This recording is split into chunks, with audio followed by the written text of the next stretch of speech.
Creo que se puede Está en el baño. Hace parte importante de humanidad. ya se escribe.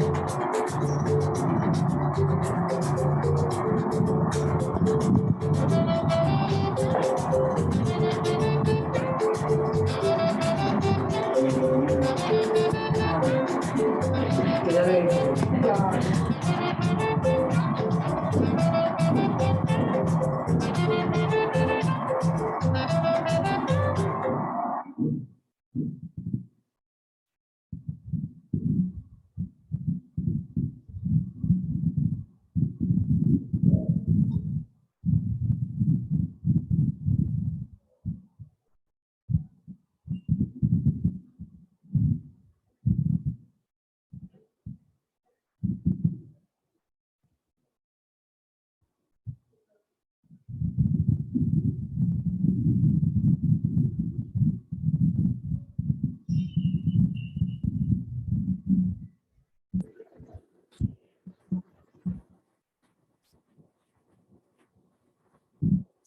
Yo creo que está en el baño.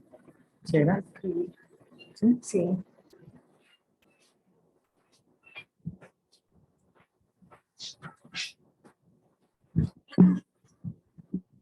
En este momento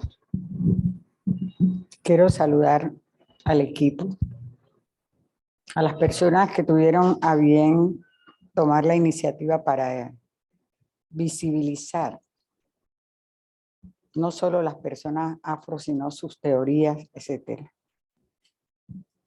Hoy es el día de Obatalá y vamos a intencionar el altar, a pesar de que los colores eran morados, pero el azul no riñe con un morado. Obatalá es el más sabio de todos nuestros orichas. Y sabemos que nuestras orichas fueron invisibilizadas y las personas esclavizadas tuvieron que hacer muchas, pero muchas peripecias para poder lograr caminar al lado de los santos que ellos traían desde su África del alma. Hoy Obatalá nos va a proporcionar la sabiduría. Es el más antiguo, el más viejo de todos y es el que más sabe. Por lo tanto, a él le podemos intencionar la sabiduría para todos y para todas. Tenemos frutos y sobre todo la piña, que todas nuestras orichas y orichos les gusta la piña y los cítricos. Tenemos una obra de una compañera, Jenny de la Torre, que tuvo a bien mandarle el documento a Jennifer Inestrosa, y entonces está aquí presidiendo este momento. Y tenemos al rey de la selva que se llama el Bichi. Es el rey de la selva porque es destilado, es el fruto de la caña de azúcar destilada en la selva cuando era un producto que no se podía vender libremente. En este momento ya podemos tomar y ya podemos tenerlo como espiritualmente corresponde. Espero que sea un día muy fructífero para todas y a través de cerrar los ojos un minutico y conectarnos a través de nuestro dedo meñique. Este dedo meñique nos conecta al corazón. Por lo tanto, pretendemos seguir amándonos fuertemente entre todas las etnias, porque todos somos seres humanos y lo que nos distancia a veces es el pertenecer a una etnia determinada.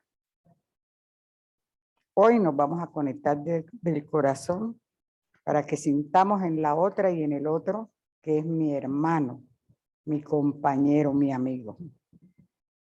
Aquí no valdrán las competencias, valdrá la hermandad.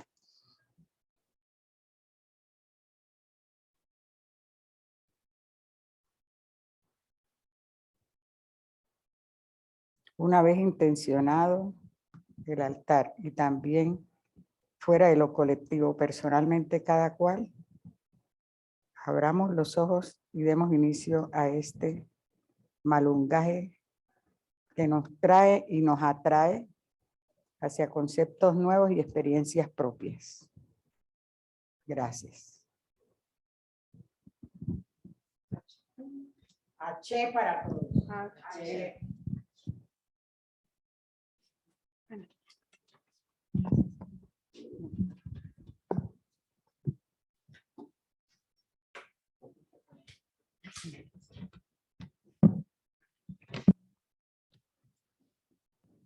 Invito a la maestra Jennifer, a la maestra Denis y a la maestra Yanira para que, como no hay proyección de diapositivas, podríamos.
Hola, bueno, muy buenos días para todos, para todas. Con ese momento tan especial que nos brinda la maestra Deyanira, damos inicio a este espacio, a este palabreo que convocamos desde la Vicerrectoría de Docencia, en particular desde un proyecto de acción institucional que se llama PAI de Buen Vivir y Vivir Sabroso para la construcción de paz y convivencia en la Universidad de Antioquia. Y que a la vez, de alguna manera, recoge, continúa en una ruta que en la universidad diversos colectivos y colectivas vienen viviendo, vienen adelantando ya desde hace años, incluso iniciativas que surgen desde esos colectivos, no desde la institucionalidad misma, y que nosotros como universidad queremos aprender, aprender de ellos y ellas y apoyar. En esta semana hemos tenido entonces unos palabreos en torno al buen vivir y el vivir sabroso que hoy nos convoca. Para ello pues tenemos tres invitadas muy especiales, la maestra Jennifer Inestrosa, la maestra Erlemnis Perea y la maestra Deyanira Valdés. Queremos invitarlas a palabrear en torno a dos preguntas que digamos que pueden ser como un río que nos lleve pues a conversar. Una de ellas es qué podemos aprender de los saberes ancestrales para vivir mejor en la universidad y en consecuencia vivir mejor en el mundo de la vida, ¿cierto? ¿Qué nos heredan estas sabidurías ancestrales y cómo, digamos, podemos llevarlas a la vida cotidiana? Entonces, maestras, la palabra es de ustedes. En algún momento también tendremos espacio para que las personas que están en el público palabremos conjuntamente.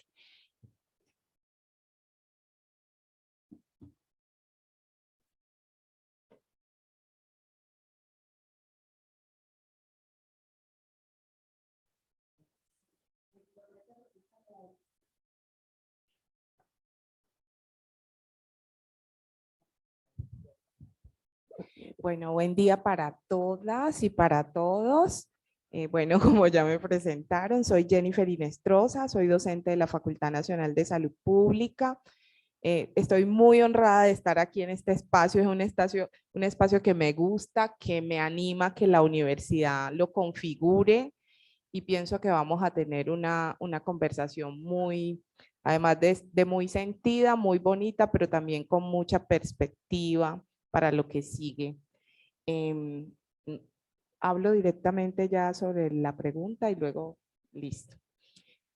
Aunque yo hubiera preferido que empezara la tía de Yanira, que es nuestra mayora aquí presente, y a partir como de todo su saber y ese intercambio que ella nos va a presentar, empezar nosotras a hacer pues unos encuadres desde lo académico.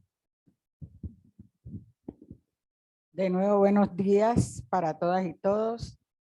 Yo soy Deyanira Valdés Martínez, etnoeducadora de profesión.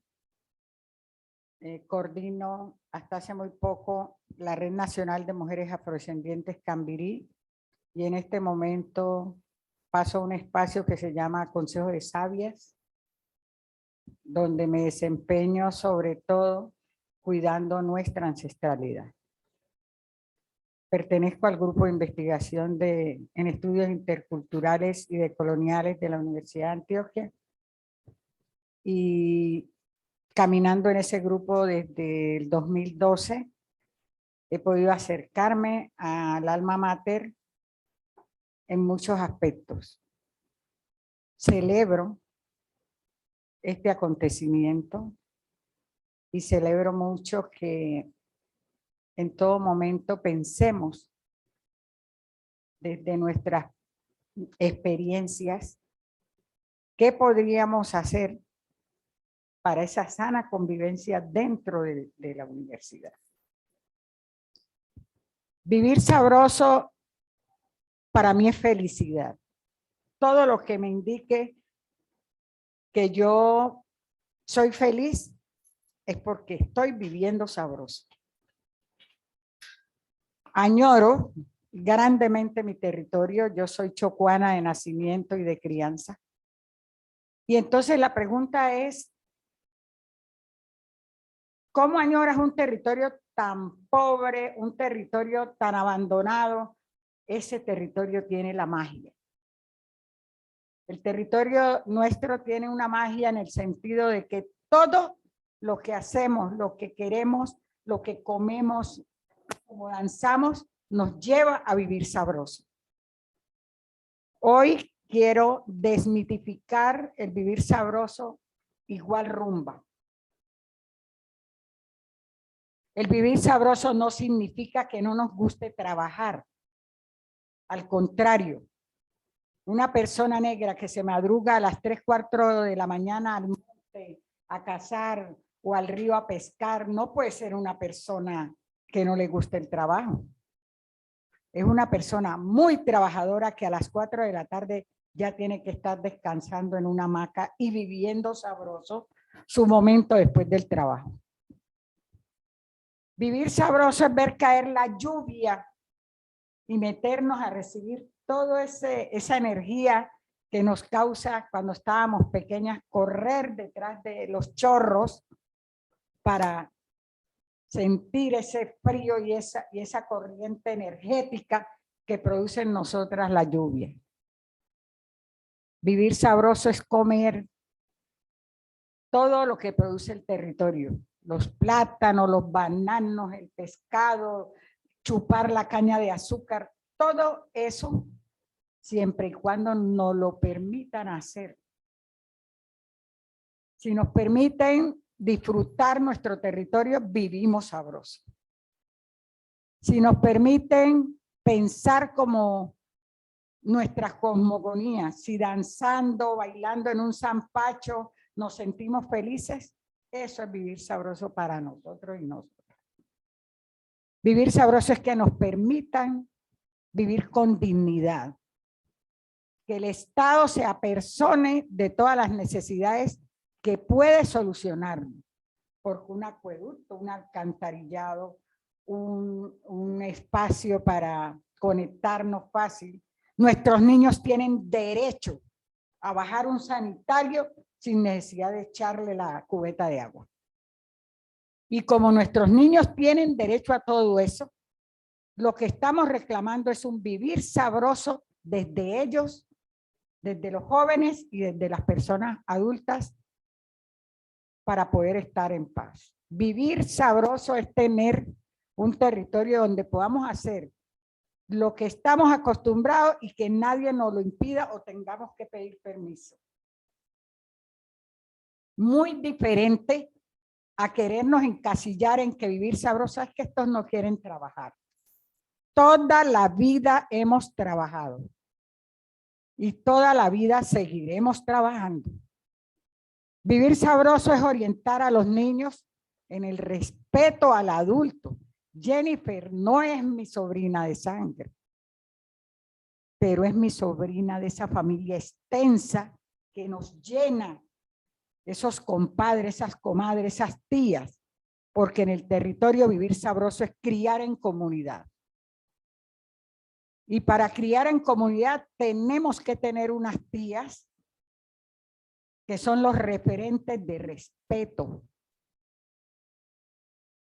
Y esa familia extensa nos fortalece. Y nos fortalece tanto que a la hora de un deceso, la familia de la persona no lo entierra sola.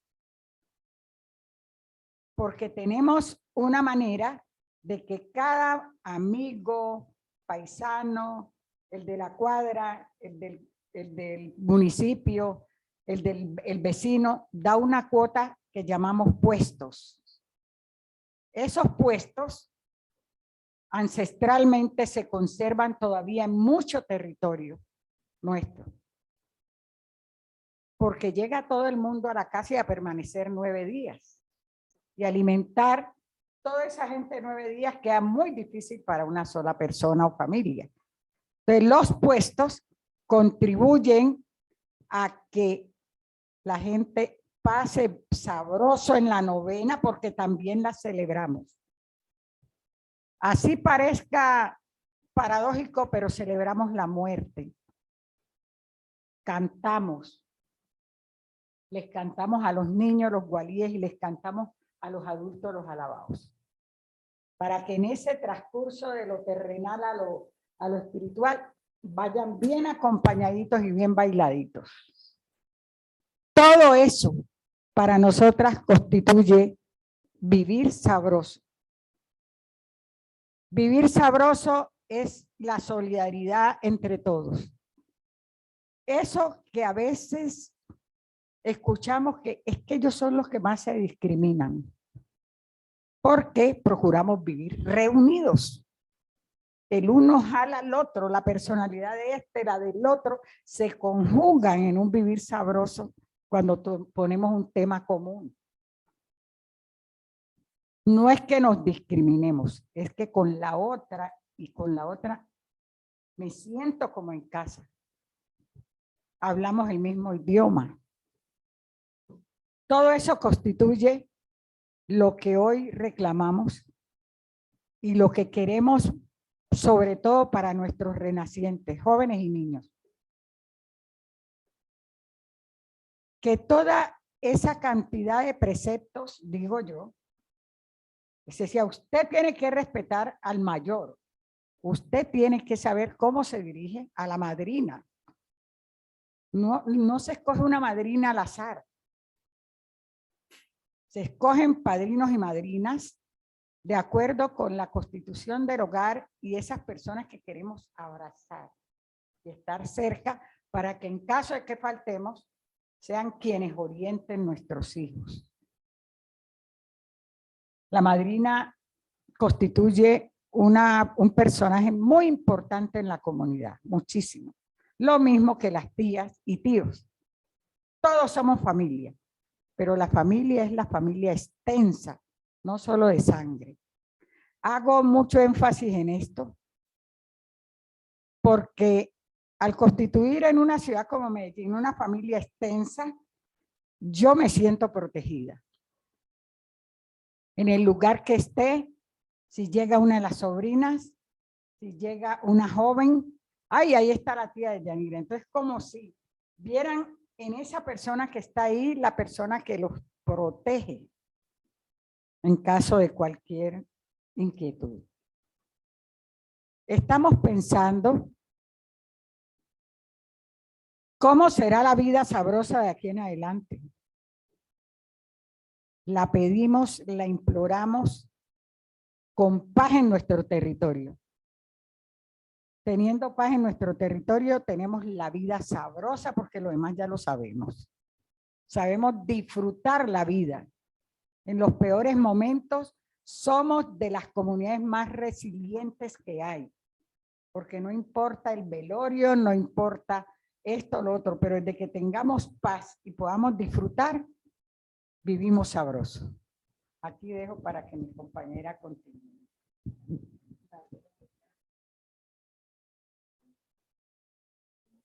Bueno, tía, muchas gracias. Bueno, ya explicaba la tía de Yanira por qué le digo tía.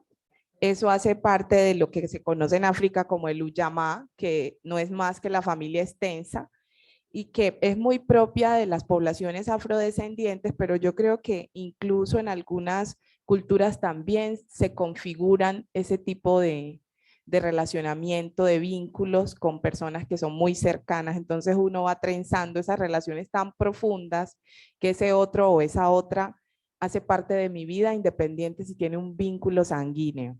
Entonces yo creo que la tía lo explicó muy bien.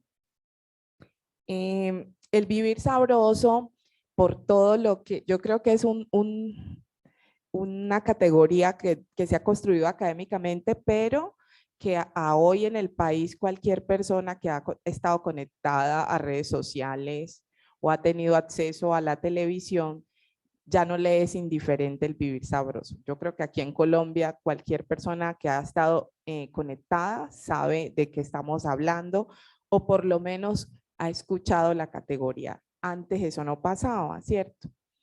Y por todas las tensiones que ha generado el vivir sabroso, nombrado desde un lugar distinto al académico, distinto a la negritud, entonces ha sido como disruptivo nombrarlo.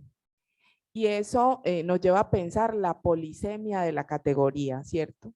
Porque lo que puede significar el vivir sabroso para la tía de Yanira puede ser un poco distinto para Gladys, que es una afrodescendiente que ha residido toda su vida en Medellín y que no añora el territorio como lo añora la tía o como lo añoro yo. Y puede ser también muy distinta porque, por ejemplo, para mi hijo que tiene 10 años, nació aquí en Medellín y no ha tenido la bondad de criarse en un pueblo, porque independiente del territorio, si es afrodescendiente o indígena, yo pienso que crecer en un pueblo es un privilegio, en un pueblo que esté alejado de la guerra, ¿cierto? Como me pasó a mí, que tuve una infancia muy feliz, porque yo soy chocoana de nacimiento, tengo por honra ser de Quibdó, y crecí en un momento de la vida del departamento donde había paz, donde a las personas que se atrevían a robar, que era muy extraño, la misma comunidad los detenía.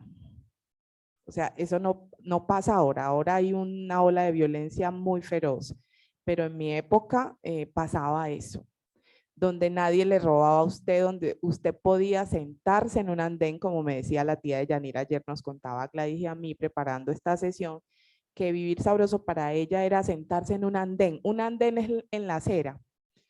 En los pueblos y en los pueblos afrodescendientes, uno por el calor, uno tiende mucho a sentarse en el patio. Entonces uno le dice el andén. Se sienta con todos los amiguitos de la cuadra en el andén a hablar cualquier cosa, a jugar cualquier cosa. Eso es vivir sabroso, tener derecho a una infancia feliz. La polisemia del concepto también nos lleva a pensarnos en esa postura epicurista que quieren reconocer en el vivir sabroso solo lo pagano, lo mundano, y la pregunta, me imagino, para ustedes también sería, ¿el vivir sabroso tiene algo de eso? ¿Tiene algo de hedonista? Claro, porque el vivir sabroso tiene que ver con el deleite, con el gusto, con la sabrosura, con la alegría, pero parece que en ciertos contextos ser alegre fuera un delito. Entonces, si yo digo que vivo sabroso porque estoy feliz, tengo que ser rechazada o juzgada o prejuzgada, o sea, tendríamos que hacernos la pregunta. Entonces, ¿qué pasa con el vivir sabroso? El vivir sabroso, como les contaba, es una categoría académica que se construyó a partir de la tesis doctoral de la profesora Natalia Quiseno, que es profesora de acá de la Universidad de Ciencias Sociales. ¿Qué hizo ella? Ella cuenta que tenía la intención de investigar sobre la masacre que hubo en Bojayá, ¿cierto? Y sus preguntas orientadoras eran dirigidas a preguntar qué pasó con la guerra, me imagino yo cómo habrán ellos afrontado la problemática, pero ella cuenta que cuando llegó allá empezó a cambiarse la pregunta porque encontró fue otro tipo de personas que a pesar de todo eso que representó la masacre de Bojayá, que ustedes saben que fue un episodio nefasto para el país, no solo para las comunidades afrodescendientes afectadas, ella empezó a ver la resistencia. Por ejemplo, yo tengo, me retiro un poco de usar resiliencia, me gusta más resistencia para las comunidades que estamos en disidencia, porque eso implica que no es un resistir por resistir, es una resistencia con una apuesta política, ética, epistémica, ontológica, ¿cierto? Entonces me ubico más en la resistencia. Entonces ella empezó a ver que estas comunidades del bajo atrato antioqueño, de chocuano, identificaban la resistencia como un acto político y de vida y acuñaban la frase vida sabrosa. Entonces, usted va a una comunidad, bueno, antes, porque como les digo, ahora por este proceso electoral ha tomado una connotación política importante, pero antes usted iba y la gente no comprendía qué era el vivir sabroso, la gente le habla de la vida sabrosa. Entonces, miren ahí, para significar la importancia del lenguaje como fin epistémico, o sea, es como yo lo comprendo, yo comprendo el buen vivir, la vida buena, como dirían pues de manera digamos, occidentalizada, la buena vida, como la vida sabrosa. Entonces Natalia lo acuña como el buen vivir. Imagino yo que inspirada también en lo del buen vivir, ella lo acuña como el vivir sabroso, ¿cierto? Y me pareció muy acertado. Entonces, ¿por qué es importante eso? Porque a partir de ese momento viene esa nueva construcción teórica a la academia y empezamos a pensarnos ya desde lo académico, personas afrodescendientes que estamos con ese pensamiento afrocentrado para la investigación, en decir, bueno, ya tenemos aquí una construcción que se acuña en nuestra gente, miremos cómo podemos irla alimentando para que esa teoría sea más robusta, ¿cierto? A mí no me preocupa todas las tensiones que el vivir sabroso ha generado en el país porque era lo que tenía que pasar. Ustedes cuando han visto que el que tiene el privilegio se alegra del que estaba subyugado toma el poder, jamás. Eso no pasa, ¿cierto? Ni en los países más civilizados. Entonces siempre los que están vencidos para vencer tienen que tomar el control. Y yo creo que eso es lo que se está haciendo. Entonces el vivir sabroso está generando una incomodidad porque claro, si ustedes se ponen a pensar, vamos mucho más allá de pensar en lo de la vida sabrosa, hay un tema ahí detrás, que es el racismo estructural que abraza al país y a todo lo institucional, ¿cierto? Entonces, ¿qué pasa? Yo nunca he visto empezamos porque las personas esclavizadas vinieron y les quitaron su humanidad. Las animalizaron para poderlas esclavizar. Entonces partamos de ahí. Estas personas no eran consideradas personas, seres vivientes, eran animales y los tratos son indignos. Hay demasiada ilustración y no me voy a detener en eso. Incluso me causa mucho daño recordarlo porque fue muy duro ese momento histórico. Pero eso es lo que nos permite a nosotras estar aquí hoy con ustedes sentadas en calidad de invitadas, porque si no estaríamos, no sé, barriendo, trapeando, no sé, haciendo otra cosa. Entonces, ¿qué pasa con eso? Miren que le quitan la capacidad de pensamiento, o sea, su episteme, de conocimiento, de creencias, de su espiritualidad, al esclavizado lo animaliza. Entonces, luego viene el reconocimiento de un derecho que no es que se lo reconozca legalmente la ley, sino que las personas esclavizadas tomaron su libertad, trabajaron para ello y por eso ustedes escuchan lo del cimarronaje. Y por eso el evento se llama Malungaje, porque el malungaje no es otra cosa que una apuesta política por la libertad a través de la resistencia. ¿Y qué pasaba con los malungos y las malungas? Eran estas personas que venían, a pesar de que venían en los barcos de la trata transatlántica encadenados, hasta donde más no poder, y ustedes ya, no sé si se vieron esa película Amistad, el cuadro lo tengo aquí en la mente, me parecía fantástico y eso me anima, pensar cómo esta gente en esas condiciones, pero tenían la voz. Por eso, de ahí la oralitura para la población afrodescendiente es determinante. Y eso hace parte del vivir sabroso, darle lugar a nuestros relatos, a nuestra memoria, a nuestra narrativa. Entonces estas personas pensaban, bueno, ¿cómo vamos a hacer cuando lleguemos allá? Miren, a pesar del dolor físico y mental por el trato indigno, pensando en cómo emanciparse luego de llegar a América. Entonces, por eso se llama malungaje de saberes, sabores y sentires, porque el vivir sabroso es atravesado por eso. Entonces, cuando la tía nos decía, es que vivir sabroso es vivir en dignidad, es que vivir sabroso es que podamos circular en el territorio, nos da una connotación del vivir sabroso como de seguridad, seguridad pública, de poder sentarme en el andén, de que nuestros jóvenes puedan estar en una esquina y no los maten porque los confundan, de que la mujer pueda salir con su minifalda y no la violen. De eso se trata el vivir sabroso, de esa seguridad que no se nombra. Entonces no nos podemos quedar solo con la visión epicurista, que no está mal, pero no es determinante en el vivir sabroso. No es lo único.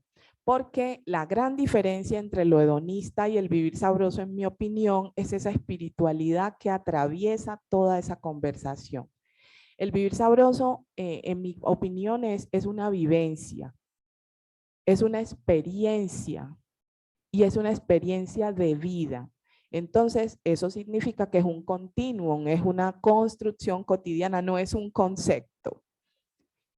Y por eso la polisemia, por eso el vivir sabroso tiene un significado de acuerdo a la persona que ustedes le pregunten. Entonces, si es una persona que piensa de manera crítica, trascendental, va a comprender que el vivir sabroso es más allá que el baile y que la danza, y va a comprender que incluso ese baile que parece tan pagano, tan mundano, tan terrenal, que alude a la felicidad, es una forma espiritual de liberar el cuerpo. Pero si usted le pregunta a una persona más conservadora, no, es el vivir sabroso, es una persona que no quiere trabajar, es un vago, que es lo que circula por las redes sociales. Entonces, ¿cuál es la opinión que nosotros nos vamos a formar del vivir sabroso a partir de acá con estos elementos, solo para que lo lleven a la casa?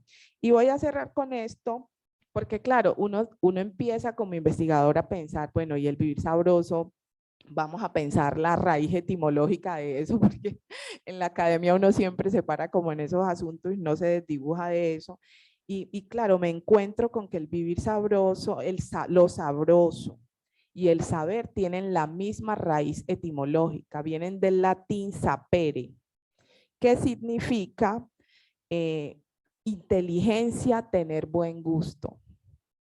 Y también encontré en las revisiones que un lingüista alemán, Pokorny, relacionaba esa raíz sapere con una raíz indoeuropea SAP,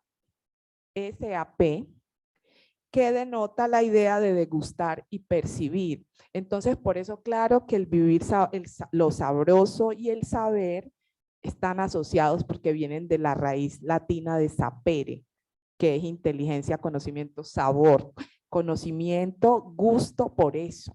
Entonces, el vivir sabroso sí es un gusto vivir. O sea, cuando yo vivo sabroso es que me gusta la vida que llevo y me gusta porque me causa felicidad y no puedo ser condenada por eso, ¿cierto? Entonces, creo que por ahora podría dejar allí.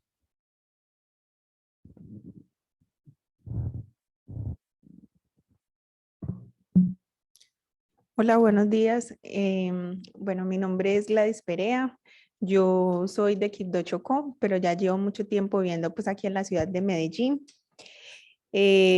Bueno, yo soy odontóloga de la Universidad Cooperativa de Colombia.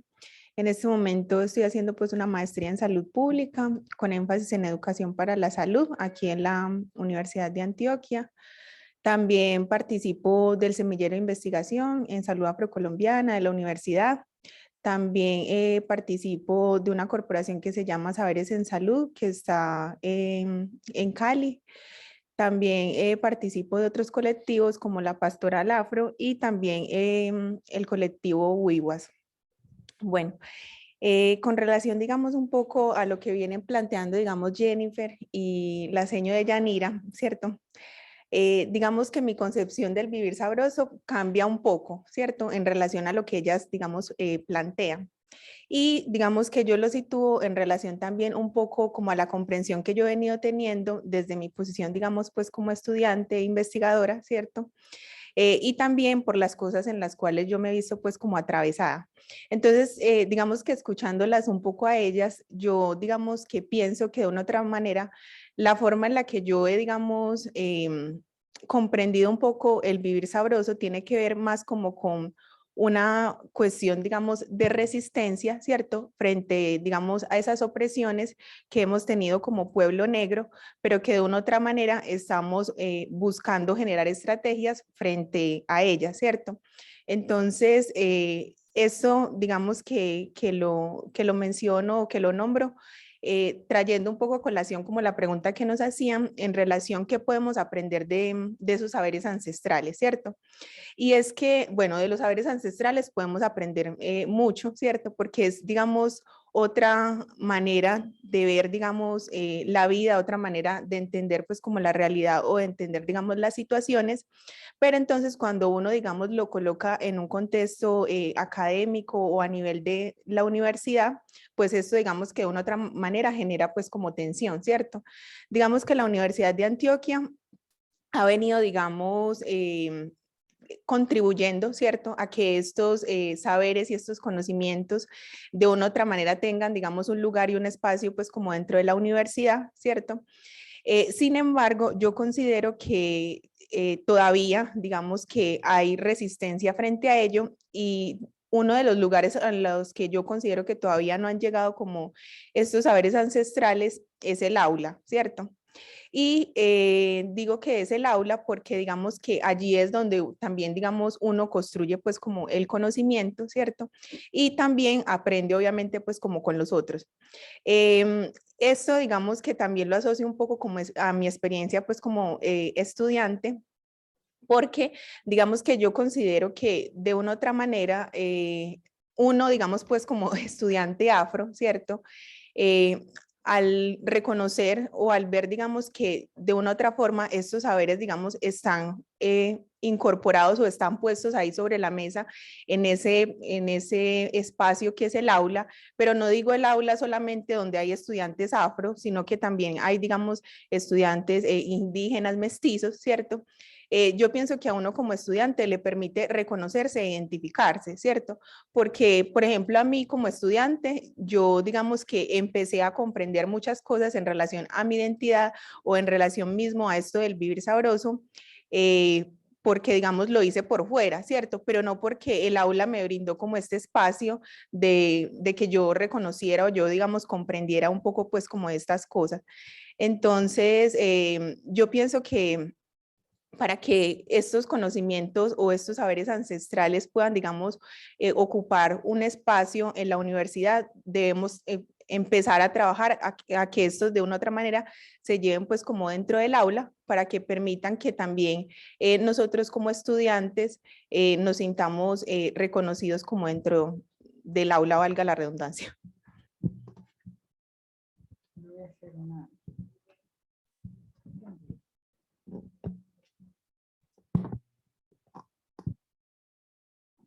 Hoy, en medio de estas dos generaciones,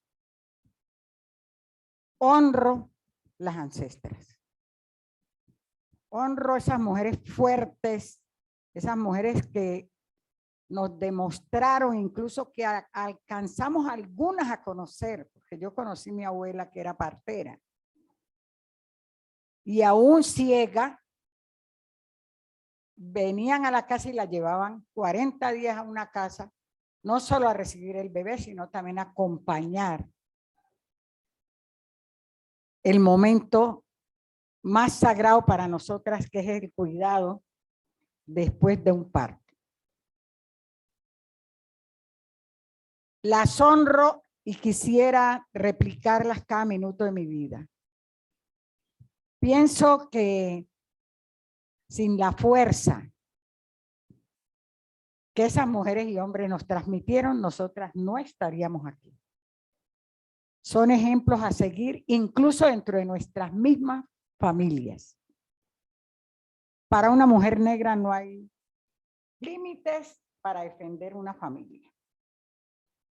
Para una mujer negra todo se soluciona, y si no lo tiene, busca a la vecina, la comadre, para que le diga cómo hacer para guiar los hijos, para alimentarlos, porque yo pienso que en el Chocó jamás hubo miseria. Había pobreza, que es distinta, pero miseria no había. Pienso también que cuando honramos, y es uno de los métodos que deberíamos como acatar, cuando honramos la ancestralidad de cada etnia, eso nos permite un conocimiento para transmitir, para sobrevivir y para entablar una sana convivencia. Una experiencia maravillosa que tuvimos hace más o menos 4 años con jóvenes afro, indígenas y campesinas. Y cuando llegamos a un territorio cercano, los conocimientos eran iguales. Ah, mi mamá se cuidaba de esta manera, tomaba bebidas. Yo me acuerdo cuando nació mi hermanito, las 3 etnias presentes teníamos los mismos conocimientos ancestrales. Hay que retomarlos. Una de las recomendaciones es retomar cada etnia su conocimiento ancestral y ponerlo sobre la mesa. Eso es en lo educar. Cada etnia pone su conocimiento y vamos creciendo en un conocimiento del otro y de la otra para que la diferencia sea menos. Porque si seguimos como vamos, criticando lo mínimo del otro por desconocimiento, pienso yo que el camino no es por ahí. Ese proyecto se llamó Un viaje ancestral de jóvenes afroindígenas y mestizas. No había diferencias en el conocimiento. Las campesinas, las muchachas jóvenes campesinas recordaban la abuela. Las mujeres indígenas recordaban la abuela y nosotras recordábamos sus abuelas y sus ancestras. Y esos conocimientos fueron básicos para el desarrollo del proyecto, que era auspiciado por la Secretaría de Juventud y que pienso que dentro de las universidades sería maravilloso. También quiero, cuando Jennifer decía, no es lo mismo para ella, para mí y para Gladys, la comprensión del vivir sabroso. Hay una acotación que no hemos hecho y es que las mujeres negras somos diversas. Dentro de la etnia hay mucha diversidad en gastronomía, en cultura, en la cosmovisión misma, la manera de cómo nos expresamos. Ahorita oímos que el Pacífico Norte y el Pacífico Sur. A mucha gente no le gusta esa diferenciación, pero es una diferenciación que viene desde lo diverso. No es mala, no es geográfica, sino que viene de lo diverso. Yo recuerdo que estuvimos en Cartagena en una asamblea de la Red Cambirí y la comida era, no lo pensamos, plátano cocido con huevo revuelto. Bueno, nosotras, las mujeres de Quito, decimos 3 ligas. Un desayuno sin 3 ligas no es desayuno. Tienes que tener huevo revuelto con aliños, o sea, con cebollita, tomate, queso, que no puede faltar, frito, y salchicha o longaniza, que es lo nuestro. No, para nosotras era maravilloso un desayuno de 3 ligas. Y las mujeres de Cartagena, ¿qué es eso? Ese plátano cocido ahí. Y eran negras. Mujeres negras. Se fueron a la tienda y compraron pan. Pedían un bollo. Lo que nosotros hablamos en el Chocó, un envuelto. ¿Por qué? Porque omitimos que dentro de la negritud hay diferencias. Muchas veces son geográficas y eso. Las que nacimos a orilla del mar, las que nacieron a orilla de ríos, el pescado es diferente. Entonces, todo eso nos trae a la memoria de que normalmente nos echan a todas en el mismo costal. Normalmente negras todas, negras son. La diferenciación a través de la Constitución del 91 que empezaron a reclamar, no, a mí no me gusta que me digan negra, sino afro. Para mí afro es un término político. Ahorita reclamaron, no, yo es que yo soy palenquera. Y la otra dice, no, es que yo soy raizal. Entonces ya no es simplemente cenar que no me gusta, me aterra. Somos negras, raizales, palenqueras y afrodescendientes. Y ahí estamos nombradas y nombrados todos y feliz de la moña y viviendo contento y sabroso. Pero sí quisiera que al tomar algunas recomendaciones partieran de que somos diversas y los hombres negros también son diversos. En todo sentido. Ay, pero es que yo oí a Jennifer que dijo esto y acá en el aula otra negra está diciendo otra cosa. Pensamientos de cada cual. Y en la aceptación de todo eso es que está nuestro vivir sabroso, no solo para las mujeres y los hombres negros. Para todos y todas, el vivir sabroso está en aceptarnos. Y si ellas están danzando, yo entro a danzar también. No sé al principio y después ya, aquí en Medellín ya todo el mundo sabe bailar. Porque no nos digamos mentira, la influencia ha sido alta. Aquí comemos arroz con longaniza todos, una toalla de carne salada todos. El biche lo tomamos, el biche y sus derivados, porque esta es la representación original, la madre, pero de ahí se deriva el arrechón, la tomaseca, el curao, el tumbacatre, etcétera, etcétera, etcétera. Muchos derivados del biche y mucha gente lo toma. En algunas reuniones, cuando se reparte el traguito, hay personas que como dije, no es veneno. Digo yo, esto no es un veneno, es una sabrosura. Probemos y ahí nos hacemos al concepto. Entonces, yo pienso, hablaba mi compañera Gladys del aula, de cómo llevar al aula todos estos conocimientos, llevar al aula charlas sabrosas para vivir sabroso dentro de la universidad. Muy bien. Gracias. Bueno, en atención a lo que vienen planteando, bueno, si en algún momento alguien del público también quiere tomar la palabra, podemos palabrear. Yo voy a ir tejiendo. Me llama pues la atención algo, esa relación que haces entre saber y sabrosura y cómo a nosotros en la universidad los saberes nos saben, ¿cierto? Cómo si estamos aprendiendo matemáticas o si estamos aprendiendo literatura, odontología.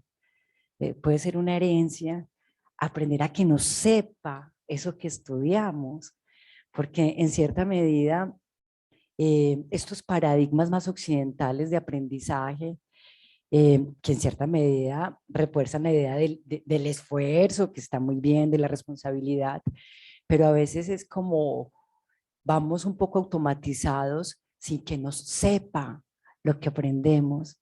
Entonces me parece tan hermoso que esa es una herencia que podemos retomar desde esa comprensión del vivir sabroso, que de verdad nos sepa y nos sepa sabroso aprender, ¿cierto? Y también esta idea de que nos toca a todos como colombianos y colombianas y en el mundo, el vivir sabroso como una idea de vivimos sabroso en tanto las violencias mengüen, porque realmente sentarse en la acera, en el patio, estar en una esquina, yo creo que todos añoramos de alguna manera esa idea de estar con otras y otros sin que la vida se sienta tan amenazada. Entonces, ¿cómo también traer a la universidad esa idea y precisamente estos palabreos, la ruta de formación en diversidades que se promueve también desde la universidad, lo que tú nos llama la atención, maestra Gladys, de cómo en las aulas, desde el currículo, generamos elementos de identidad que permitan que las violencias simbólicas y físicas mengüen para que la vida nos sepa de otra manera. Parece que son unos apuntes muy interesantes que pueden aterrizar en estos escenarios universitarios y que podemos aprender de lo que nos cuentan. ¿Alguien quiere tomar la palabra, hacer un comentario, enredarse en este tejido? Hola, buenos días. Agradecer por este espacio tan bonito a las profes, aprender mucho de ellas. Mi nombre es Yasnuri Vanegas, soy egresada de la Facultad Nacional de Salud Pública y hago parte del semillero de investigación en salud afrocolombiana. Decir pues que me siento muy identificada con cada una de las representaciones que hay hoy o que están dando hoy la charla, sobre todo en lo que decía la profe Yanira, en esa diversidad que hay dentro de nosotros. Y entender también no es culpar, digamos, a las otras personas mestizas, por decirlo así, que no dan cuenta o no conocen de todo esto, sino educarlos o enseñarles todo esto del buen vivir y el vivir sabroso, porque uno escucha, por ejemplo, frases que no dan al lugar y no es decir, es que sino, venga, entienda entonces cómo ha sido todo este proceso, cómo se debe instaurar desde la academia, que era muy importante lo que decía Gladys, y es que de pronto falta dentro del aula reforzar ese espacio de conversa, de entender el otro, de que esa otra persona entienda desde la ancestralidad, desde la espiritualidad, cómo se relaciona con el otro, y posiblemente podemos acabar con muchas brechas que hoy se ven en el país y en el mundo. Pero pienso que es una construcción y que se ha hecho muy bien.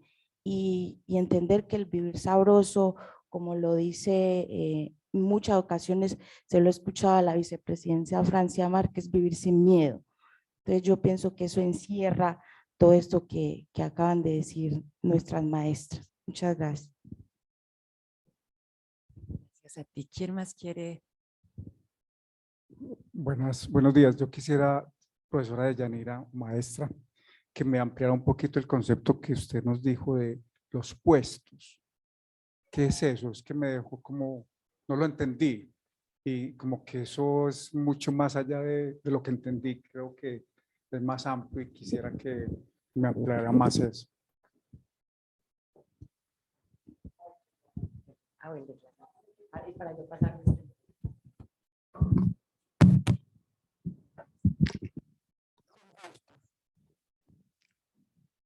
Yo viví hace 30 años y tengo unos familiares maternos en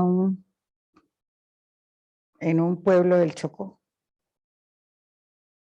Entonces, cuando alguien de mi familia sanguínea muere, entonces mi hermana mayor, que tiene 93 años, me llama y me dice, no, el puesto nuestro es de 300.000 pesos. Como ya mis hermanos, la mayoría han muerto, entonces ella y yo damos el valor del puesto. Y enviamos el dinero a nombre de nuestra familia al pueblo.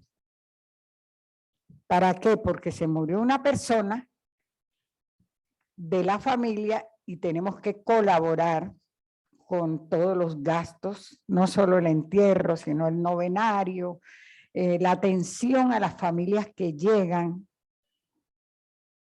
y toda esa serie de costos que tiene el muerto. Ni siquiera preguntamos o nos revelamos, no. El puesto hay que pagarlo. Y es una deuda con la persona que falleció. Pero si yo digo, ay no, yo no voy a mandar plata o yo no tengo, no. Eso está ya como un hecho en las familias. Muchas de la nueva generación no conocen eso. Pero aquí en los centros y en las ciudades se utiliza pagar una funeraria. Una de las personas de la familia la paga durante toda la vida o hasta cuando sea. Allá lo de las funerarias es muy reciente. Ni siquiera tenemos hornos crematorios, ni nos gusta tampoco, culturalmente no va con nosotras. Entonces, la persona que se encarga de recoger el puesto es quien la comunidad designe.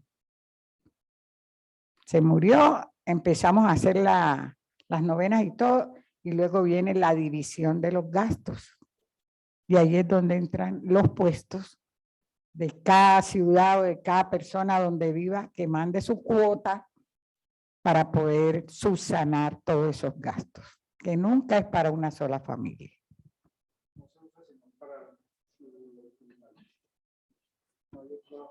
Para otra forma, cuando los niños nacen, que se acostumbra a regalarles mucho oro. Es tener como ya designado qué se le debe dar al bebé cuando nace. ¿Cómo lo vamos a recibir? Felices, sabroso, fiesta, bueno, todo, y regalos en oro. No sé si todavía con la situación que vivimos, pero cuando nació mi primera hija, que nació en un diciembre 10, todavía recuerdo y tengo acuñadito lo que le dieron cuando ella nació. Y si estás lejos, también mandas tu presente por el nacimiento de la hija de la comadre o de la amiga. Hay muchas reuniones de personas en las ciudades que decimos el combo. Es que Jennifer se reúne con su combo a celebrar su cumpleaños, o el del niño, o el del esposo. O sea, sus amigas más cercanas. Pero en el puesto es familia extensa.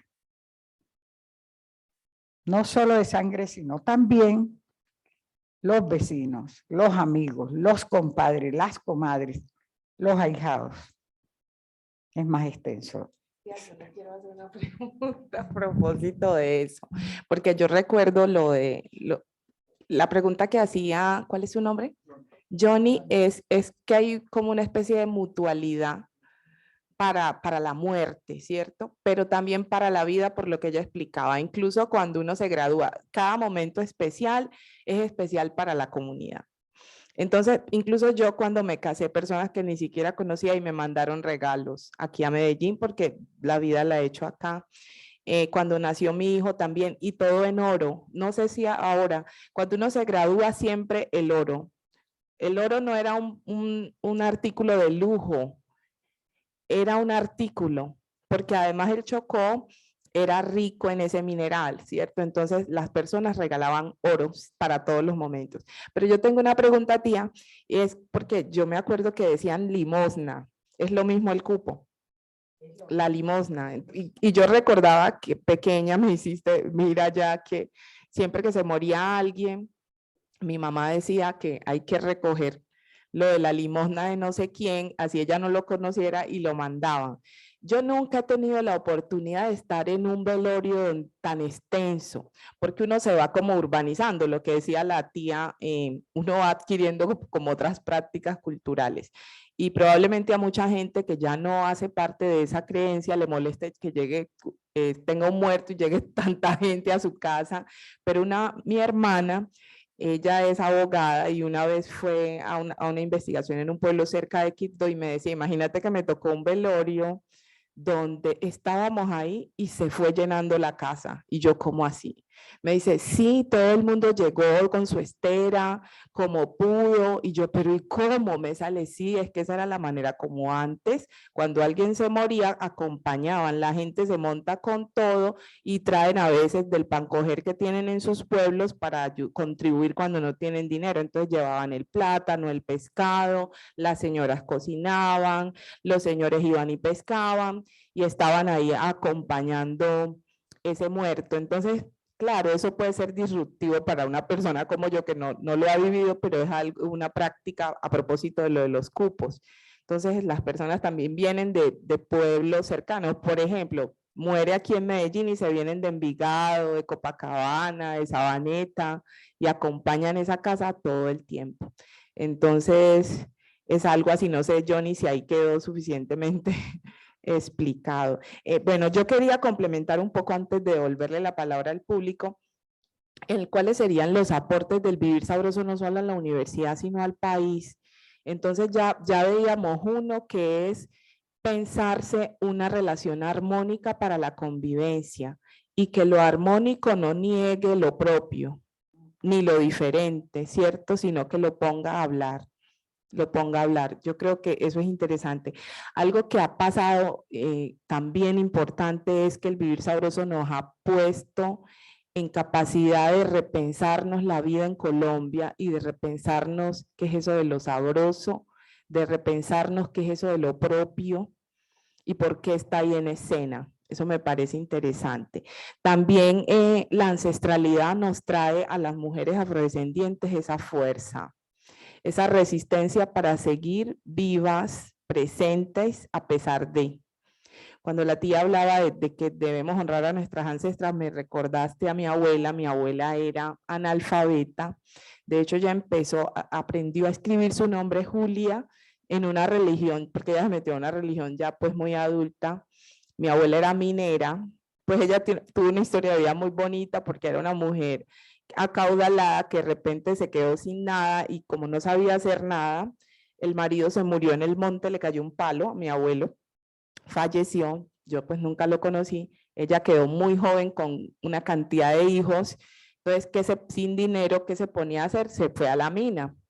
Entonces yo sí recuerdo que cuando ella iba a Quibdó, porque ella era un pueblo de Samurindó, nos enseñaba con el almocafre, nos mostraba la batea, nos mostraba cómo era el oro de verdad cuando sale del río, entonces a uno le parecía eso fascinante, pero ella decía pues que era muy duro porque eran largas horas en el agua hasta conseguir entonces ella hablaba de unas aguas que salen como unas aguas, el orito, bueno, entonces nos explicaba pues como todo eso, me hiciste volver como a eso.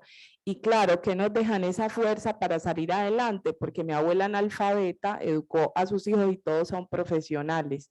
Y la hermana mayor de mi mamá ocupó el lugar como de la matrona, como de la mayora que ayudó a estudiar a los otros hermanos y hermanas. Entonces, esa fuerza yo creo que sí la tienen los pueblos que han sido ubicados como ancestrales, como si fuera una tragedia, como si fuera algo de no repetir. Entonces, yo pienso que es la oportunidad de reconocer nuestra ancestralidad, que todos la tenemos, independiente que tengamos un origen étnico o no, ¿cierto? Todos tenemos ancestralidad y respetarla. Ahora, cuando hablaba de la raíz del saber y el sabor, que es igual, yo no sé si recuerdan un dicho, yo no sé si solo se dice en algunos lugares, al que le gusta le sabe. A nosotras sí que nos sabe.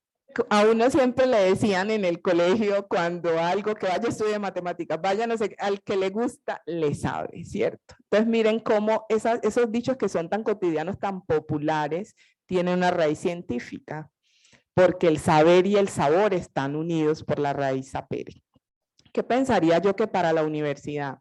La universidad contribuye a la construcción de sociedad, pero entonces, ¿cuál sociedad? Una sociedad más justa. Todo el mundo habla de justicia, pero a mí me gusta mucho referirme a la justicia cognitiva que nombra el maestro Sousa, porque creo que empieza por ahí. A mí me hace sentido que si no hay justicia cognitiva, no puede haber justicia social, coincido con él, Boaventura de Sousa.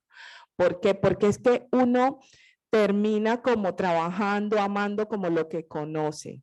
Incluso cuando el refranero popular que dice que si lo sueñas, lo puedes hacer, y si uno lo sueña es porque lo conoce. Uno no habla de lo que no conoce, uno no imagina sin conocer. Por eso es que el conocimiento es tan importante y por eso estos saberes, ponerlos en diálogo con otros y en un escenario como este, que es lo académico, es determinante, porque el auditorio no se llena, pero las mentes que están aquí van a ir a sus casas con otro saber, con otras preguntas, o por lo menos se van a preguntar sobre el otro, porque nosotros normalmente no reflexionamos sobre ciertos asuntos. Entonces, eso me parece importante que el Vivir Sabroso haya hecho que Colombia se pregunte qué es eso. ¿Eso sí es eso? ¿O esto es lo otro? Eso es importante porque ahí está pasando algo como sociedad. A pesar de que yo a veces creo que todo está perdido, este tipo de asuntos me hacen pensar que no, que hay cosas que podemos recuperar, ¿cierto? Entonces, la universidad puede seguir promoviendo esa justicia cognitiva y que no sea funcional o no sea vinculada solo a estos espacios que son espontáneos, digamos esporádicos, no son constantes. Yo creo que la fuerza está en pensarse el reconocimiento de lo que Stenhouse habla del currículo oculto, eso que pasa en la realidad que yo no estoy recogiendo en el aula. O sea, es ver eso curricularmente, cómo se va a reconocer, no solo para lo afrodescendiente, para lo diferente. La universidad tendría, a partir de estos eventos, que no se quede pues en la ritualidad, que está muy bien, pero me parece que se torna funcional si en la práctica seguimos haciendo lo mismo. O sea, no podemos esperar una sociedad distinta con un proceso educativo igual. El proceso educativo tiene que ser diferente, la apuesta pedagógica tiene que ser crítica, pero pensada en esta línea que llevamos de la decolonialidad, que le da un lugar a esos otros saberes, a esas otras epistemes que han estado ocultas, que han sido marginalizadas con conciencia o sin ella. Pero entonces la universidad ya no puede ser darle la espalda a esos saberes otros. Y curricularmente, ¿cómo se expresa? No solo digamos, en el plan de estudios, sino también en los referentes que usamos, porque a veces nos pasa que hablamos mucho de la diversidad cultural, pero entonces todos nuestros autores de referencia son de Occidente, y no tenemos a ningún colombiano conocido, ningún antioqueño conocido. Eso no puede ser, o sea, tendríamos que hacer un esfuerzo por recabar, porque estamos en Antioquia, pero también la Universidad de Antioquia atiende al país, es mirar cuáles son esos autores de referencia de acuerdo a los temas, claro está, que pueden citarse de entrada para que los estudiantes los puedan consultar y facilitar esa revisión de esas epistemes que uno no consigue con facilidad, porque pasa que hay estudiantes que tratando de investigar sobre algunos temas no les es posible porque son esas epistemes negadas, entonces es muy complicado acceder, pero la universidad tiene que poder, ¿cierto? Tiene que poner al servicio de esos autores que son restringidos, o es una literatura gris. ¿Cómo hacemos posible que esté al servicio de los estudiantes para que ellos se puedan servir de eso? Yo creo que esa es una cosa. Lo otro, mirar cómo es la participación de los estudiantes y de los maestros y maestras que tiene la universidad con enfoque diferencial. También tendríamos que revisar en sus aulas los docentes si tienen algún origen étnico para hablar de estos saberes. Y no es que los que no hagan parte de lo étnico no lo puedan hacer, claro que lo pueden hacer, lo que pasa es que llevan toda la vida haciéndolo. Entonces sería prudente también pensar en interactuar con otro tipo de docentes o al menos alternarlos, porque eso le va dando, miren, la presencia es muy importante porque es la referencia para construir también un imaginario. Entonces, los niños y las niñas negras que han crecido viendo que la televisión solo ubica a los afrodescendientes como los ladrones, las empleadas domésticas, el policía, y no es que no sean trabajos dignos, atender la casa, servir como policía, no, sí lo son, pero no son lo único, ahí no se agota. Entonces ese referente para niños y niñas, incluso no afros, se va acuñando mentalmente y después es difícil pensar que usted puede ser presidenta de este país porque es que usted es una negra, usted no puede llegar allá, ¿cierto? Pero eso es mental, por eso el conocimiento es tan importante y por eso la justicia cognitiva es determinante para saber que podemos vivir sabroso desde esa diferencia, atravesados por una espiritualidad que nos hace reconocer en el otro y en la otra su humanidad, que yo creo que ese también es un mensaje de fondo del vivir sabroso, de aprender con alegría. Yo pensaría que la universidad podría por ahora mirar eso, qué pasa en regiones, por ejemplo, yo no sé cómo esté conversando las regiones con este tipo de procesos que ustedes llevan, eso también sería interesante, porque incluso el estudiante de regiones se vuelve un diferente comparado con sede de Medellín. ¿Qué está pasando con nuestras sedes y con esas diferencias no solo étnicas, sino culturales por el territorio?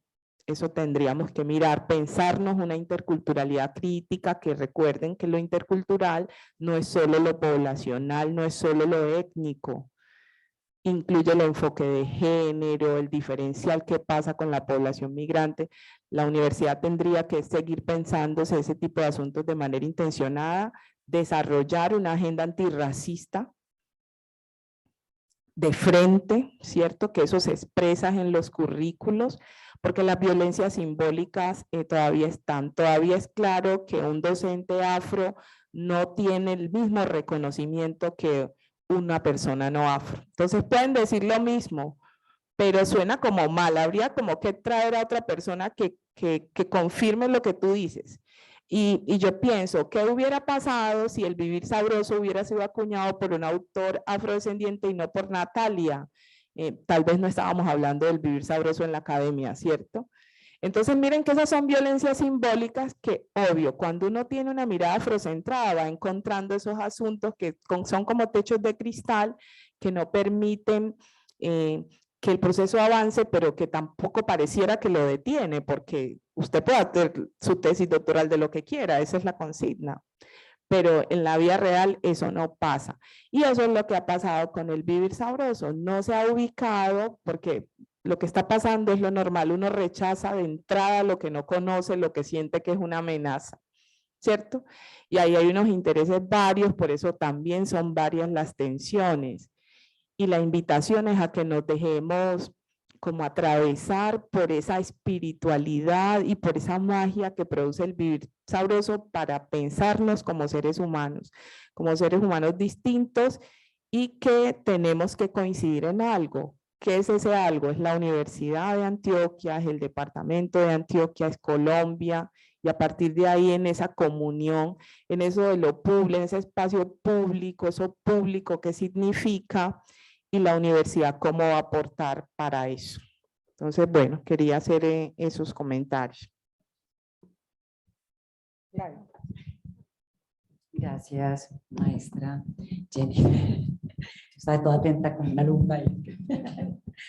Pero estaba pensando en el tema, además de esas recomendaciones que nos haces en el orden de lo curricular, de la representatividad, de una agenda antirracista, o sea, que coincidimos en todos esos puntos. Ahorita cuando la maestra de Yanira nos aclaró lo que eran los puestos, Entonces surgió esa idea de mutualidad.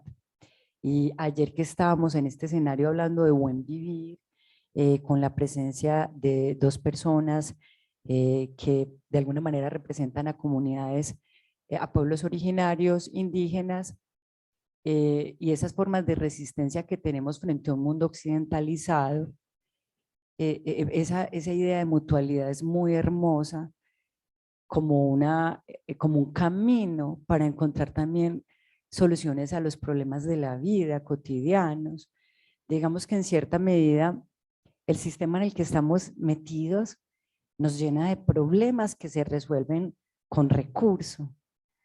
Pero una estrategia, el mayor recurso es cómo soy capaz de darle a otros y a otras.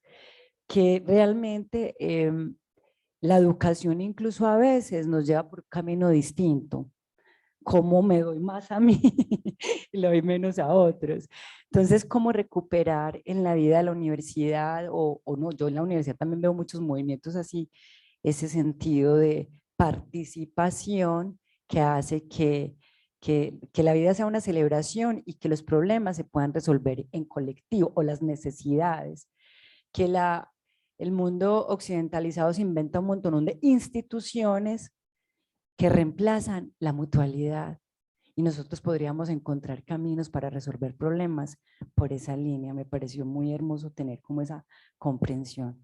¿Alguien más quiere aportar del público una idea, una palabra, una pregunta a las maestras que hoy nos acompañan?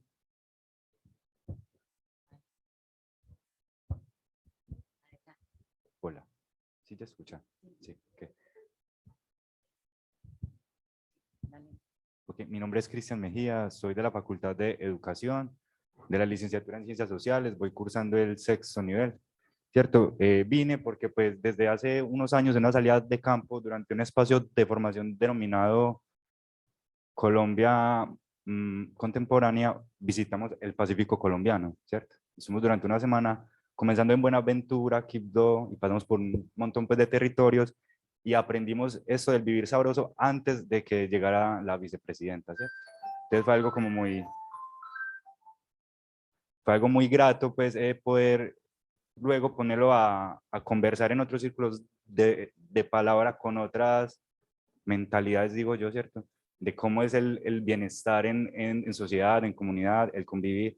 Y llego acá y me encuentro nuevamente con otras cosas, pues con las cosas que ya había encontrado allá, y ahora encuentro que dicen, a lo que iba era que quería decir es que muchos maestros en formación sí nos estamos formando, y lo digo por mí y varios compañeros, en decolonizar esos discursos, ¿cierto? Y en llevar también esto de, por ejemplo, el sistema de evaluación por maduración que conocimos en Tado, que nos recibieron a propósito de una manera pues que uno jamás se imaginaría. Llegamos al pueblo, el profe nos estaba dando una introducción a lo que íbamos a hacer, y primero llegó alguien con una caja, luego llegó alguien con otro instrumento, luego se armó mera sabrosura. Se armó una fiesta, pues, y fue un recibimiento, incluso salió alguien de la comunidad y nos como, hola, pues bienvenidos, ¿qué están haciendo acá? Entonces, pues ya hablamos y todo eso, y nos hablaron sobre el sistema de maduración, evaluar por maduración, como en el momento nos dices que como un plátano, has visto que un plátano es verde y luego se pone pintón y luego es amarillo y ya se puede consumir. Efectivamente, y yo, ¿cómo? Pues, y uno acá en Medellín, yo me crié salí primero en el sistema de evaluación de insuficiente, aceptable, excelente. Luego llegó el 0, el 3 y el 5, ¿cierto? Y luego llegó allá y me dicen, no, es que estás un poco pintón. Entonces yo, no, pues bien, excelente, es más amable, el lenguaje incluso convierte la manera en la que uno acepta el saber, ¿cierto? Y empieza entonces a que la evaluación le sepa diferente, ¿cierto? Y eso era como lo que quería aportar a propósito, y que pienso que los maestros deberíamos aprovechar más estos espacios. Yo porque pues ya tengo, digamos, ciertas dinámicas que me invitan a estos espacios, pero siento que mis compañeros también deberían estar acá hablando y aprendiendo también. Desde todas las áreas del conocimiento, no solamente de la antropología, sociología, sociales, sino también desde la salud, desde otros Yo me lo he dicho porque coordino unos cursos de geometría, álgebra. Yo digo, ¿cómo será vivir sabroso en una clase de geometría? ¿Cierto? O, pues de ciertas disciplinas que a veces que son como tan áridas y tan hermoso ese apunte de un sistema de evaluación por maduración, ¿cierto? Estaremos biches. ¿Cierto?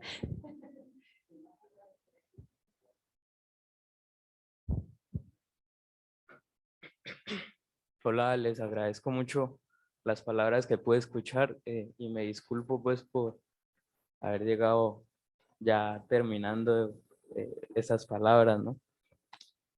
Quisiera traer al recuerdo una conversación, lastimosamente fue virtual, pero se hizo. En el departamento de interculturalidad y de colonialidad de la Universidad del Cauca, el pregrado en educación es uno de los más antiguos de Colombia. En el departamento del Cauca, pues, tenemos, bueno, está 3 pueblos del litoral pacífico, pero son del departamento del Cauca y también está en el norte y el Valle del Patía. Son territorios de personas afrocolombianas y personas negras, zonas de Palenque. Ahí se pudo estar hablando sobre el racismo en las instituciones educativas, principalmente de educación básica y media. Un hermano del Chocó y un maestro de la Universidad del Valle y de la Universidad del Cauca, pues de ahí del Valle del Cauca y el Cauca. Se pudo comentar más o menos que existe, como dice la maestra, pues que lastimosamente fue la única que puede escuchar. Usted lo nombra y trayendo a colación al señor de Sousa Santos. De Sousa, ¿cierto?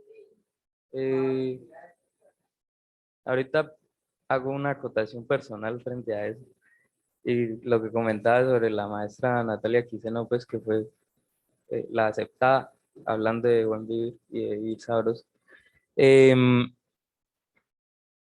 existe una negación desde el conocimiento en la educación y en general en el conocimiento. Pues. Ayer nos permitía el hermano indígena del pueblo Kamsá de Putumayo comentarnos cómo son más o menos las dinámicas comunitarias en el territorio, ¿no?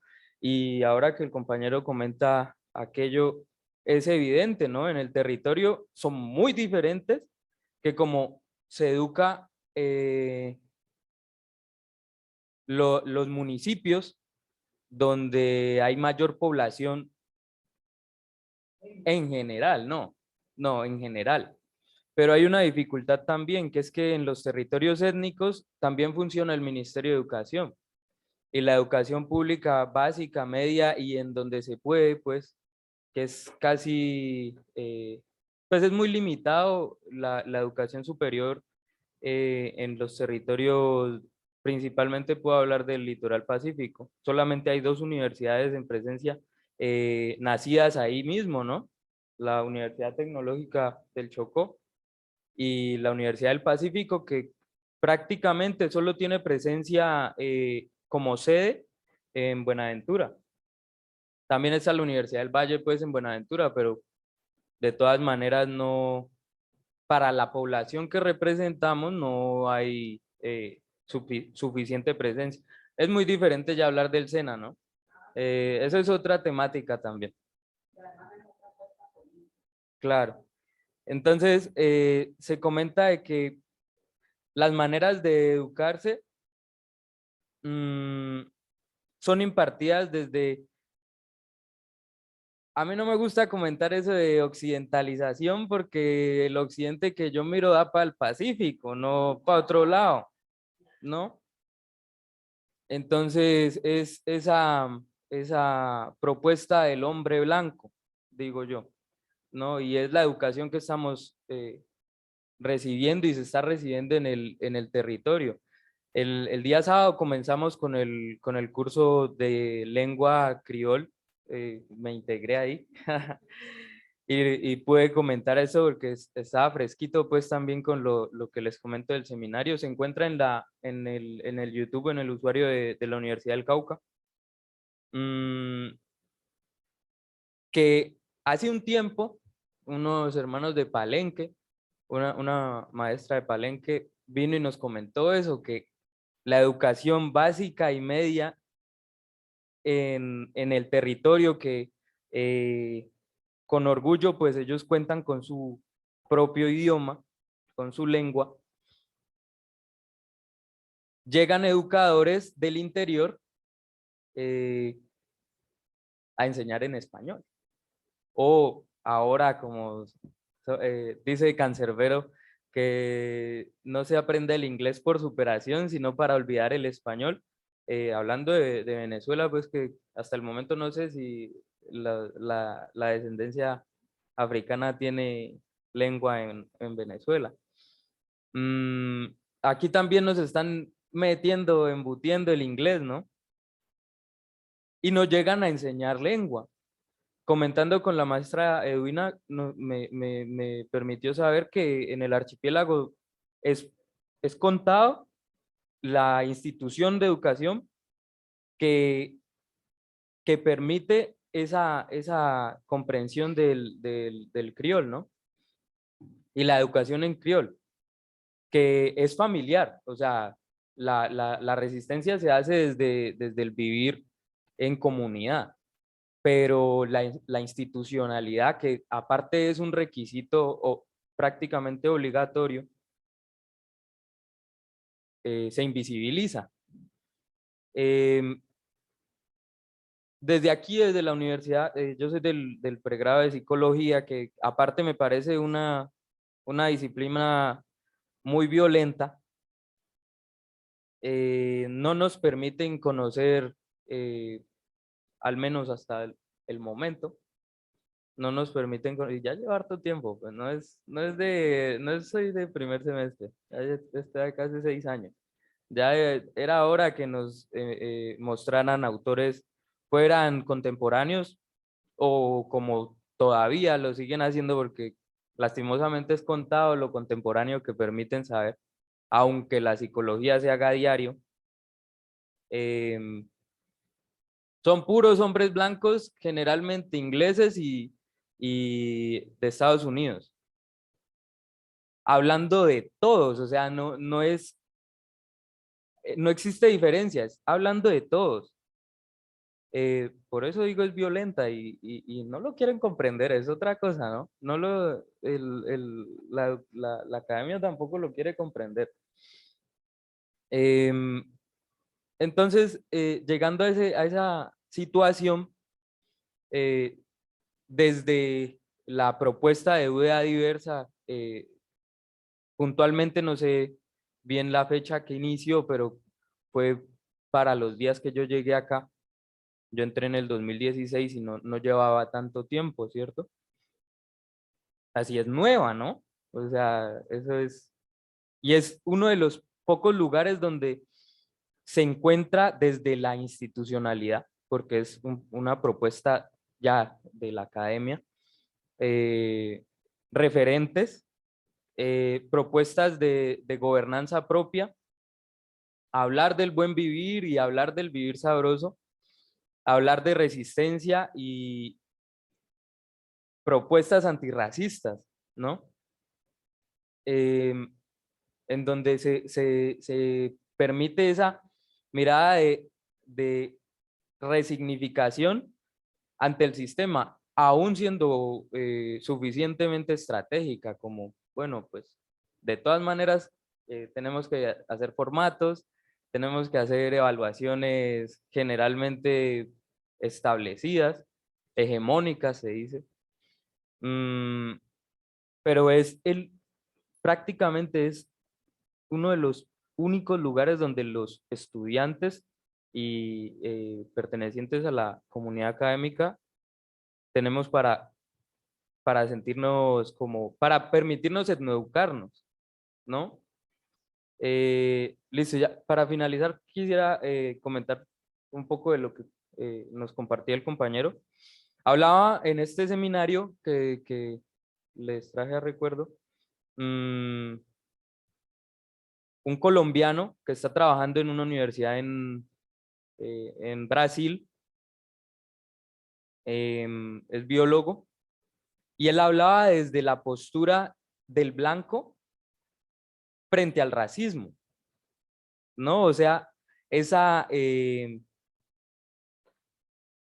conciencia de que existe un problema y que es ejercido por las personas que son similares a mí.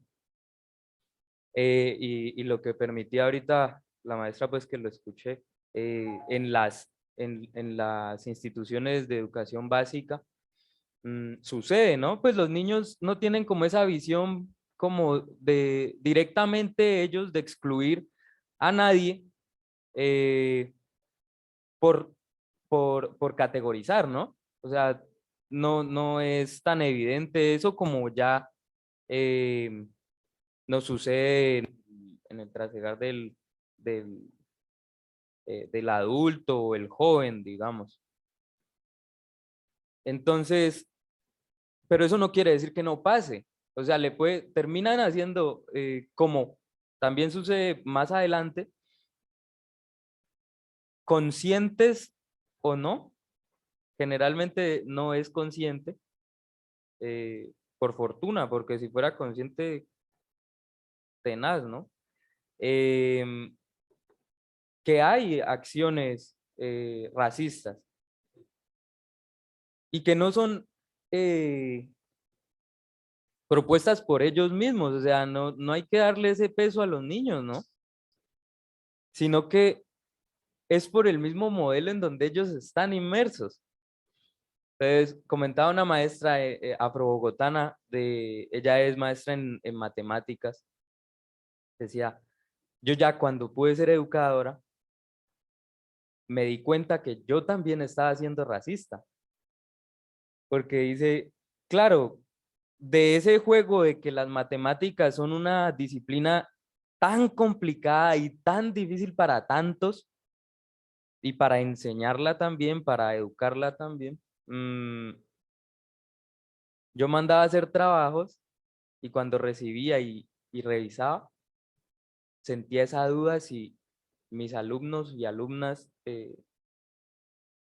afro sí habían hecho su tarea ellas o la habían copiado. O sea, ya dudaba de las capacidades intelectuales de estas, de sus estudiantes, ¿no?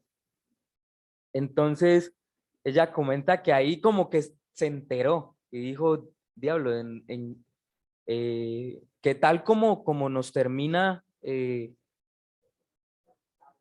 desorganizando, ¿no? Y se metió ya en el cuento, pues, o sea, ahorita ya está, ella comenta desde una postura ya de conocimiento desde lo étnico. Eso mismo nos sucede acá, o sea, terminamos saliendo. La psicología es una de las únicas ciencias sociales y humanas que también es una ciencia de la salud. Aparte es una ciencia básica. Está hablando de todo, de todos. Nosotros como seres que se comportan. O sea, si no tienen en cuenta que existió una invasión violentísima y que tal vez estos cuerpos nuevos, porque somos la diáspora, está ya contemporáneos, es el actual, no están permeados también por esa historia, pues continuamos, ¿no? O sea, continúa la misma situación, invisibilizando y violentando al común y al cuerpo de ciertas personas. O sea, continúa existiendo el privilegio y la equidad se desaparece. Bueno, es esperanzador ahora, estoy ultra feliz de que constantemente en estos últimos 3 meses he estado como en varias conversas así. Nosotros conversamos sabroso, ¿no? Nos permitimos aprender y escuchar a las personas y también poner nuestro criterio, nuestra voz y celebrando aún que la maestra Francia está ya en un escenario de poder y que tiene un discurso hacia el sí, antirracista y aparte reivindicador del territorio, porque esa es la cuestión, que a ella le figuró hasta más duro, ¿no? Ya las personas racializadas en la educación o tal, a ella no le tocó. A ella le tocó fue poner el cuero para salvar el territorio, porque las comunidades donde ella está no pueden tomar agua. Casi ningún pueblo del litoral pacífico tiene acueducto, hombre, ¿ah? Y ese montón de fuentes hídricas que hay. En el puerto no hay ni siquiera recolección de basura. Entonces, después sí, es que es un problema de salud pública, que hay un montón de problemas gastrointestinales. Pues claro, si la minería ilegal está contaminando el agua, como quieren, pues. Y eso termina siendo es abandono estatal. Pero bueno, les agradezco y agradezco que hayan estado escuchando. Terminó siendo muy sentido porque me acordé de hartas cosas, no era tan largo. Pero ahí estamos y espero pues que en general las instituciones de ciudad se piensen también la presencia, ¿no? Y la presencia respetuosa, porque como dice Belandia por ahí, una cosa es el indio y otra es la antropología, porque vienen a intentar estandarizar las cosas, pues, como complejo, ¿no? Gracias y que estén lo mejor posible siempre. Gracias. Gracias. Bueno, yo creo que debemos ir cerrando este espacio, siempre con la gratitud. Ya les voy a, para que cierren. Adelante, maestra Gladys. Exacto. Pero ¿quieres hacer una intervención? Sí, pero... Adelante, maestra. Bueno, no, digamos que como con los comentarios que hacían ahorita, en relación un poco, digamos, a la educación que se da en los territorios, también me hacía, digamos, acordar a este modelo educativo Champalanca, ¿cierto? Que no sé si de pronto lo han escuchado, del bajo atrato, que este modelo, digamos, bueno, es un modelo pues educativo reconocido, que de una u otra forma cuando uno va a mirar pues como la apuesta educativa que ellos tienen en relación a ese proceso educativo, es muy interesante porque digamos que en el fondo uno ve, y también digamos lo que decía ahorita pues aquí el compañero, que ese tipo de educación que se realiza como en los territorios es un tipo de educación que también es para la vida, ¿cierto? Un tipo de educación que de una u otra manera, pues, o sea, los estudiantes van y aprenden dentro del aula, pero que de una u otra forma también les permite, digamos, convivir, pues, como en el territorio. Entonces, eso me llama un poco, digamos, pues, como la atención.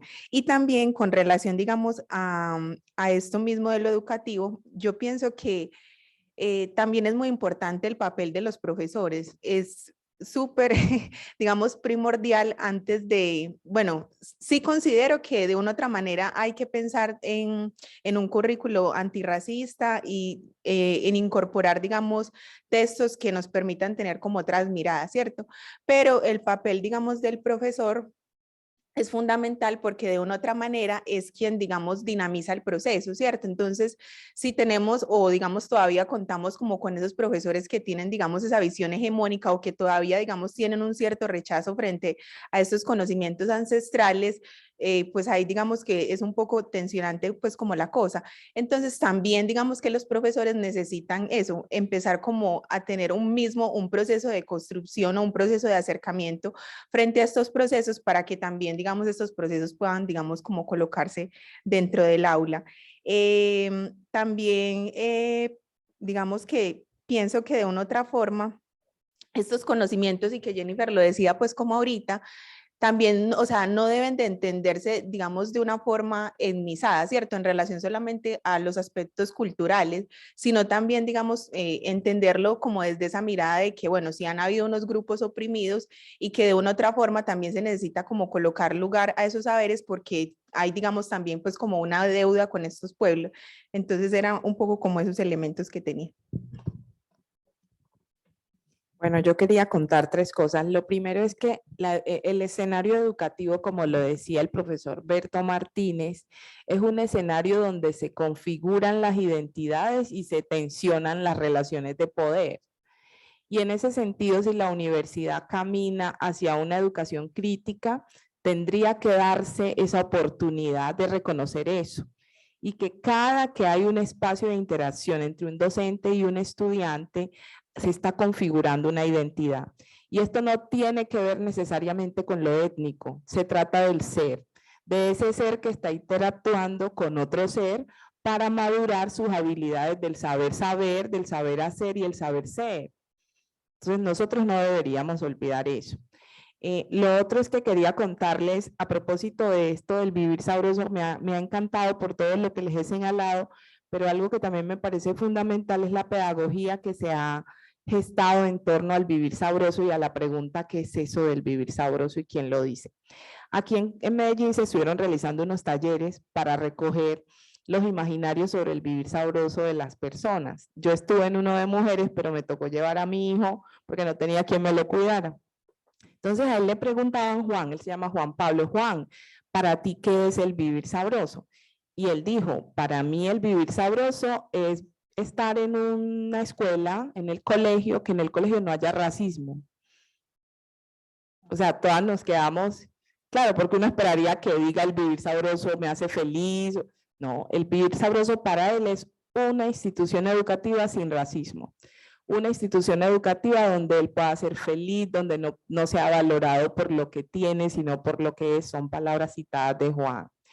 Entonces miren cómo esta nueva apuesta que de académica ya saltó a lo político, nos tiene que ser un escenario para pensarnos como sujetos de derechos, sujetos individuales y colectivos, que necesitamos encontrar unos espacios comunes.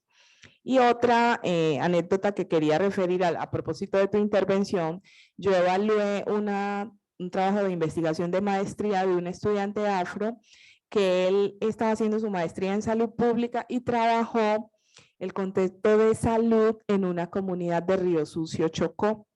Él asumía que tenía una postura decolonial, de hecho él fue asesorado por profesores de mucho renombre aquí en la universidad y que aprecio mucho, valoro, pero cuando me llega el trabajo de investigación a mí, yo lo rechazo. Entonces me llama inmediatamente el director de posgrado de la facultad, Jennifer, ¿pero qué pasó? Porque el muchacho pues es un excelente estudiante, la tesis ellos la veían como algo muy bueno, pero yo le digo, no, es que en mi opinión, porque yo me imagino que ustedes la remitieron a mí por lo que es afrocentrada, le falta valor de lo afrocentrado, porque él no me puede hablar a mí de un trabajo decolonial y no tener un autor afrodescendiente, parta de allí. Él no puede en su trabajo de investigación hablar de negro y dejar la categoría ahí sin hacer una discusión de lo que eso significa, porque entonces él lo que va a estar es reproduciendo estereotipos, que es lo que no quiere la decolonialidad. En tanto él no resuelva ese asunto, para mí tiene 0. Bueno, luego el joven, ni siquiera él se había dado cuenta de la omisión que tuvo. Y cuando yo le devuelvo me dice, sabe que tiene razón, pero es que era muy difícil encontrar autores en salud pública que me hablen de esto. Yo le dije, es cierto, pero pudiste hacer un esfuerzo. Pero claro, ahí viene el rol del educador. Como no tuvo un asesor que le dijera, porque sí habló de decolonialidad, pero ahí es donde yo le digo, la decolonialidad no puede ser funcional. Es como yo no puedo dar el discurso aquí del vivir sabroso y luego ir a agredir a una persona a la calle, eso está mal, o sea, es una contradicción. Entonces, claro, él entiende el error y tuvo que restablecer muchos párrafos de su trabajo de investigación, que era muy bueno, pero, detalle, lo de colonial faltaba y para mí era lo más importante, porque era darle un lugar a esos autores afrodescendientes que si no eran colombianos, al menos en algún lugar del mundo tenía que haber alguien que hablara de eso. Él lo comprendió. Entonces, para referirte que sí, el rol del educador tiene un papel protagónico, porque uno puede tener un asesor que es muy bueno, pero claro, hay miradas que solo las puede tener el que calza ese zapato, siempre y cuando sea consciente de eso. Entonces, los temas a nivel de investigación, uno los mira desde lo académico, pero una academia con alma, porque si no, eso no va a trascender, no va a tener ningún sentido. Entonces, quería comentarles eso. Agradecida por el momento. Quiero dejar una pequeña observación sobre las prácticas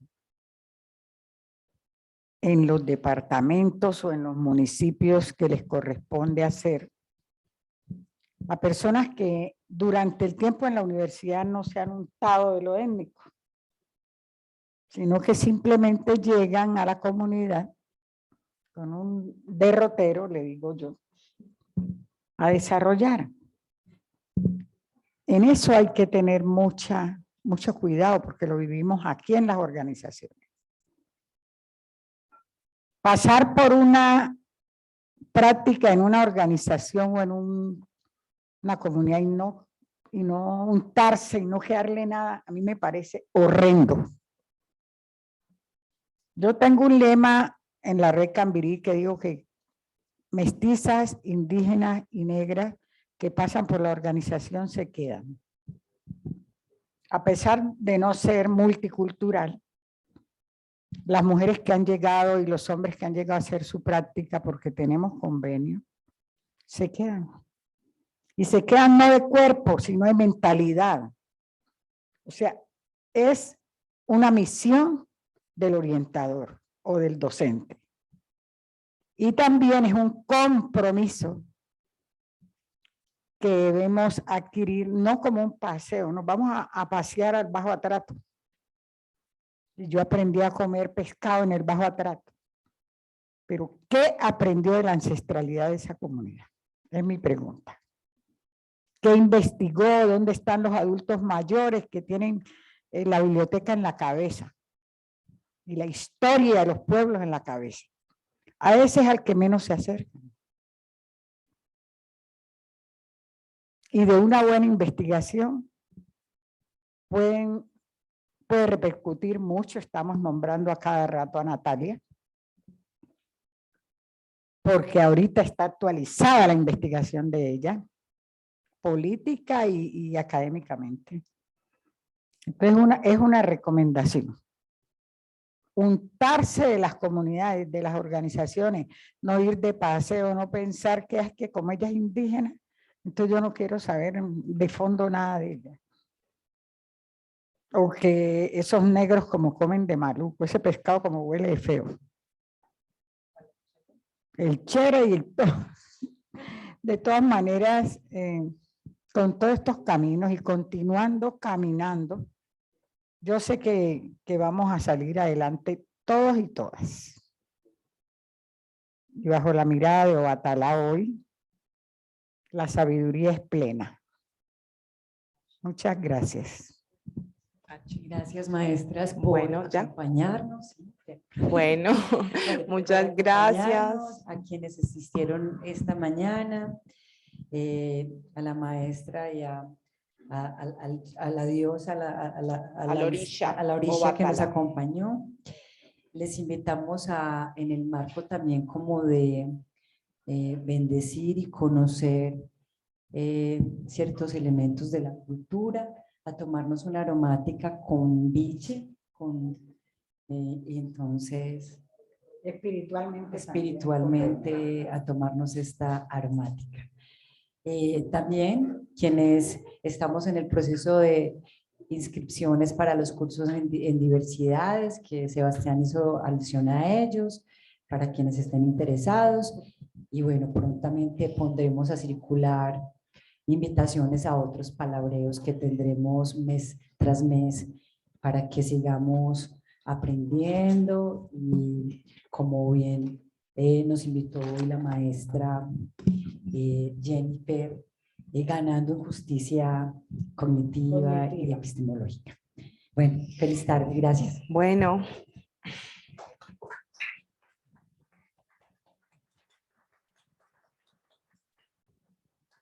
Vamos a lo que vinimos. Ahora sí. Adelante.